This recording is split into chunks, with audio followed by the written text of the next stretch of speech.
আসসালামু আলাইকুম।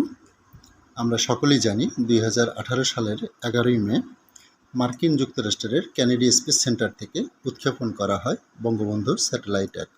এর মধ্য দিয়ে ৫৭তম দেশ হিসেবে নিজস্ব স্যাটেলাইট উৎক্ষেপণকারী দেশের তালিকায় যোগ হয় বাংলাদেশের নাম।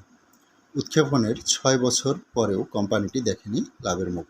ফলে লোকসানে আছে বিএসসিএল বা বঙ্গবন্ধু স্যাটেলাইট। যদিও কৌশলে তারা নিজেদের লাভজনক দেখাচ্ছেন, কিন্তু কিভাবে? ২০২১-২২-এর নিরীক্ষা অনুযায়ী কোম্পানির মুনাফা ৮৫ কোটি টাকা। যদিও মুনাফার এই হিসাবের ক্ষেত্রে অবচয় বা বার্ষিক মূল্য অবচয়ের হিসাব দেখানো হয়নি। যেখানে স্যাটেলাইটের বয়স মাত্র ১৫ বছর, এর অবচয় মূল্য দেখানো হয়েছে ২,৭৮৪ কোটি টাকা। সে হিসাব করলে দেখা যায় বছরে অবচয় দাঁড়ায় ১৮৬ কোটি টাকা। এই হিসাব অনুযায়ী বছরে লোকসান হচ্ছে ৬৬ কোটি টাকা। এটির আগের বছরের হিসাব অনুযায়ী লোকসানের পরিমাণ প্রায় একই ছিল। ২০২২-২৩-এর হিসাব এখনও বিএসসিএল দাখিল করেন নাই।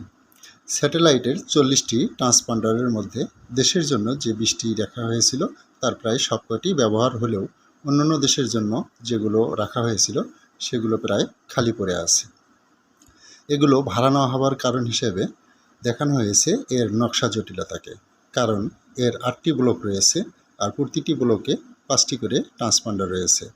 এর একটি ব্লকের একটি ট্রান্সপন্ডার একটি প্রতিষ্ঠান বা দেশ ভাড়া নিলেও ওই ব্লকের অন্য ট্রান্সপন্ডারগুলো ভাড়া হচ্ছে না। কারণ হিসেবে তারা বলছেন এতে তথ্য ঝুঁকিতে পড়বে বলে প্রতিষ্ঠান বা দেশগুলো মনে করছে।